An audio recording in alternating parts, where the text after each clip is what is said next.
قال الله تعالى في الكريم أعوذ بالله من الشيطان الرجيم ضربت عليهم الذلة وأينما ثقفوا إلا بحبل من الله وحبل من الناس وباءوا بغضب من الله وضربت عليهم المسكنة ذلك بأنهم كانوا يكفرون بآيات الله ويقتلون الأنبياء بغير حق ذلك بما عصوا وكانوا يعتدون. Masyaallah muslimin rahimahullah, sedang Jumat yang insyaallah dirahmati Allah Subhanahu wa taala.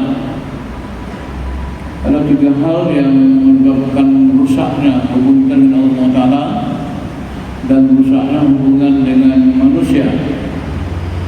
Karena firman Allah Taala dalam surah Al-Imran 112 yang kemudian tadi Allah berfirman, "Duribat 'alaihim dzillah", ditimpakan kepada manusia itu kehinaan aina ma fukifu, di mana saja mereka berada, illa bihablin minallah wa hablin nas, kecuali ketika mereka mampu menjaga hubungan dengan Allah Taala dan menjaga hubungannya dengan manusia.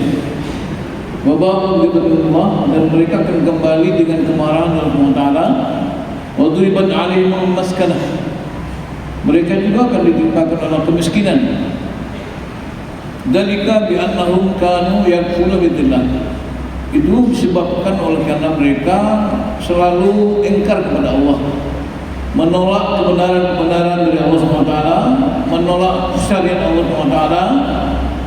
Waktu al-anbiya bighairi haqqin, dan mereka itu membunuh para nabi, para pewaris nabi, para mujahid dakwah, ya, dengan cara yang tidak benar.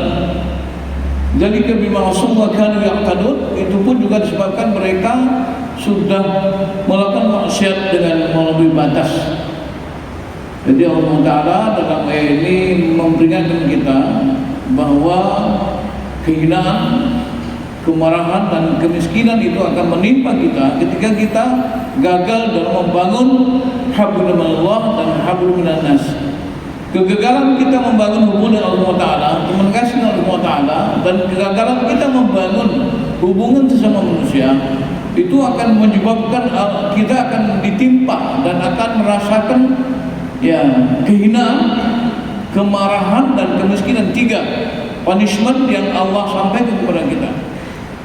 Jadi karena itu memang di sini perlu kita mengambil yang tiba bahwa kalau kita ingin bebas daripada kehinaan dan terjauh daripada kemarahan Allah Ta'ala dan juga terhindar dari kemiskinan, maka kita harus selalu menjaga dan memperbaiki hubungan kita dengan Allah Ta'ala.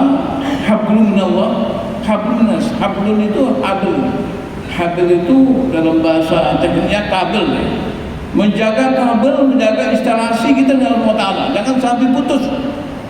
Karena ketika kita sudah putus dengan Allah Ta'ala, maka kita sudah berpotensi melakukan bermacam-macam kemaksiatan. Karena para ulama mengatakan tidaklah seorang itu melakukan maksiat ketika dia berbuat maksiat, tidak berzina ketika dia berzina, dia tidak melakukan korupsi ketika dia korupsi, kecuali ketika dia lupa kepada Allah. Ketika dia tidak terkoneksi dengan Allah Ta'ala, ketika dia offline dengan Allah Ta'ala, ketika orang tidak lagi ingat kepada Allah, ketika dia putus kabelnya dengan Allah Ta'ala, putus komunikasi dengan Allah Ta'ala, maka segala bentuk kemaksiatan akan mungkin terjadi pada seorang dan pada masyarakat. Oleh karena itu menjaga kabel, menjaga instalasi, menjaga kemaksiatan Allah itu sangat penting. Kenapa? Karena dengan putusnya hubungan kita dengan Allah Ta'ala, maka potensi kemaksiatan akan terjadi.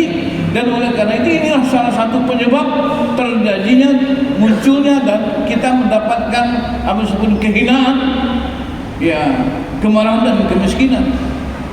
Ya, kehinaan itu bisa saja berbentuk kita, ya, kalau kita menjadi menjadi orang jajahan, maka itu terhina. Kita bisa membayangkan berapa 350 tahun kita terjaga, itu diperintah dan malah disebut inlander, masyarakat kelas 3 yang tidak dihargai gitu, secara ekonomi, secara politik dan secara sosial. Ini termasuk kehinaan yang luar biasa. Sebagai bangsa kita akan terhina ketika kita tidak, ya, membangun hubungan dengan Allah Ta'ala dan tidak membangun hubungan dengan semua manusia. Nah, bisa saja penjajahan politik, bisa saja penjajahan ekonomi. Negara kita punya tapi yang memanfaatkan orang lain, itu juga terjajah secara ekonomi. Ini juga penghinaan dan ini juga kemiskinan akan terjadi. Oleh itu Allah SWT mengingatkan kita agar kita terhindar daripada kehinaan, kemiskinan dan kepada Allah SWT. Maka salah satu yang perlu kita lakukan adalah bagaimana kita membangun hablum minallah. Menjaga benar Allah SWT adalah antara instalasi utamanya sholat. Itu instalasi utamanya sholat. Karena sholat itu Allah katakan aqimis sholat li dzikri. Tegakkan sholat untuk mengingatku. Zikir adalah hablum minallah, adalah hubungan kita dengan Allah SWT. Zikir adalah ketika kita mampu melakukan secara sadar bahwa kita selalu berada di hadapan Allah SWT, selalu merasakan kehadiran Allah Subhanahu wa Ta'ala. Oleh karena itu Allah SWT mengatakan bahwa orang-orang yang ulul albab itu, orang-orang yang mampu berpikir dengan cerdas itu adalah orang-orang yang alladzina yadhkurullaha qiyaman wa qu'udan wa 'ala junubihim. Orang yang selalu berzikir dalam keadaan berdiri, dalam keadaan duduk, dalam keadaan berbaring. Ya, itu adalah posisi kita yang mayoritas. Tidak pada orang jongkok lama-lama nggak bisa. Kalaupun misalnya lupa kepada Allah, hanya selama bisa jongkok gitu.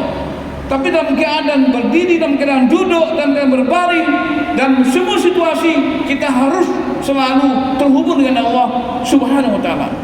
Terhubung dengan berarti kita mampu secara sadar menghadirkan Allah. Orang tidak akan melakukan perbuatan maksiat, perbuatan mungkarat ketika dia sadar di hadapannya ada Allah Subhanahu wa Ta'ala. Orang melakukan kemaksiatan itu bukan karena dia mungkin barangkali untuk mencari kain saja. Buat apa seorang katakanlah pejabat yang sudah kaya, sudah punya rumah, punya mobil, lalu kemudian masih bersih, dia bukan miskin. Tapi ini adalah sebuah kemungkaran kemaksiatan. Kenapa? Karena dia lupa kepada Allah Subhanahu wa Ta'ala. Oleh karena itu menjaga ini penting. Nah, kita menjaga sholat artinya menjaga hubungan dengan Allah Ta'ala. Dan Rasulullah SAW mengingatkan kita, as-salatu imaduddin, man aqamaha faqad aqamaddin, man tarakaha faqad hadamaddin. Sholat itu adalah tiang agama. Barang siapa yang menjaga sholat, dia sudah menjaga agama. Tapi barang siapa yang meninggalkan sholat, berarti dia sudah meruntuh agama. Oleh karena itu sedang Jumat yang insyaAllah teman-teman, mari kita untuk menjaga silah, menjaga hubungan Allah itu kita perlu sholat. Kita jaga sholat kita, agar kita selalu zikir. Islam mengajarkan kita, mensyariatkan kepada kita, mulai bangun pagi kita sholat subuh. Setelah bekerja 6 jam, zuhur kita sholat zuhur. 2 jam, 3 jam setelah itu kita sholat asar. 2 jam setelah itu kita sholat maghrib. Kemudian setelah itu 1 jam kita sholat isya. Artinya apa? Kita diatur oleh Allah SWT, ritmenya agar kita jangan sampai lupa kepada Allah SWT. Kalau kita misalnya sholat cuma 1 kali seminggu hari Jumat saja, apalagi cuma 2 kali setahun, cuma Aidil Adha saja, maka ada jaminan kita terhubung dengan Allah SWT. Oleh karena itu mari kita jaga sholat kita ini. Menjaga hubungan dengan Allah, sholat di sisi utamanya, dan kemudian menjaga hubungan manusia silah. Silah adalah instrumennya ukhuwah. Kalau dengan Allah sholat, maka dengan manusia silat ukhuwah. Islam mengajarkan kepada kita dengan tegas, innamal mu'minuna ikhwah fasbihu baina akhawaykum wattaqullaha la'allakum turhamun. Hanya saja orang-orang beriman itu bersaudara, maka wajiblah kalian mendamaikan dua saudaramu yang sedang berselisih dan berdoa kepada Allah agar kemudian Allah Ta'ala. Tidak ada satu perbedaan apapun yang membolehkan kita saling bermusuhan. Perbedaan pendapat, perbedaan pendapatan, perbedaan partai, perbedaan organisasi, perbedaan negara, perbedaan usia, semua perbedaan tidak membolehkan kita saling memusuhi. Ketika kita saudara kita masih memiliki iman tauhid yang murni, yang bersih daripada syirik, maka selama itu wajib hukumnya kita menghubungkan persaudaraan dan haram hukumnya kita saling memusuhi. Rasulullah mengatakan, la yahillul muslim, tidaklah halal seorang muslim ayahdul akhahu fauqa thalath layal. Tidak halal bagi seorang muslim untuk menjauhi saudaranya, memusuhi saudaranya lebih daripada 3 hari. Apalagi 3 tahun, 5 tahun masih bermusuhan. Islam mengatakan kepada kita menjaga ukhuwah itu sangat penting.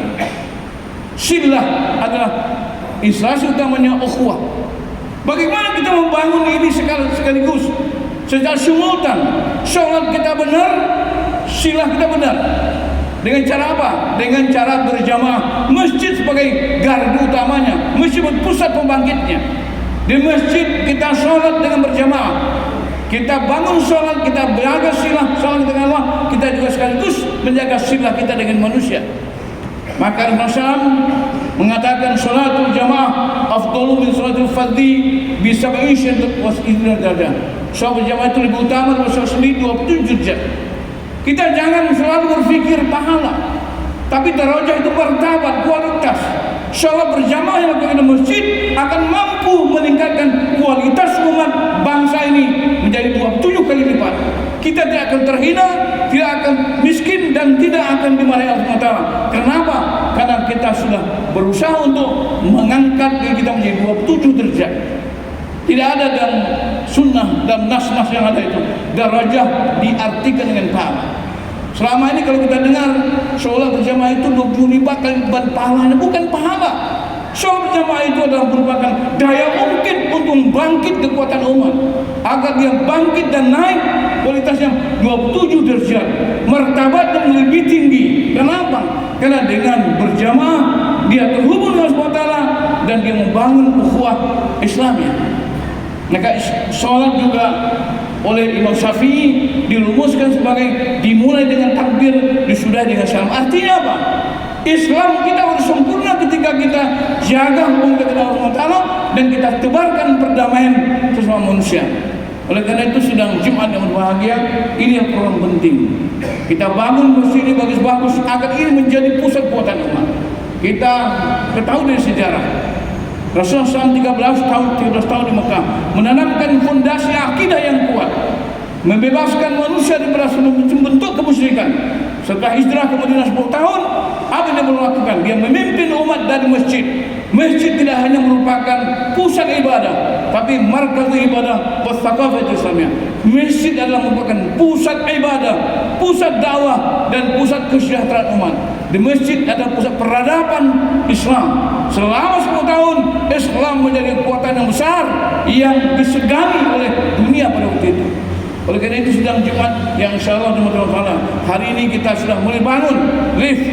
Kita sudah bangun lantai 2 di atas. Mari kita bangunkan masjid. Tidak saja hari Jumat, setiap hari kita bangun ke masjid. Kita bertemu 5 kali semalam. InsyaAllah pertemuan 5 kali semalam tidak hanya sholat, tapi kita bicara-bicara, kita rumuskan ide kita, munculkan gagasan-gagasan yang baik. Kita bangun kekuatan umat, kita bangun kekuatan ekonomi di masjid. InsyaAllah kita akan terlepas dari kemiskinan, kehinaan, dan kemarahan dari Allah SWT. Mari dengan sholat, dengan melaksanakan berjamaah masjid, kita bangun komunikasi yang baik dengan Allah SWT, hablum minallah, sekaligus kita membangun hubungan dengan manusia, hablum minan nas. Fa'tabiru ila al-absar la'allakum turhamun.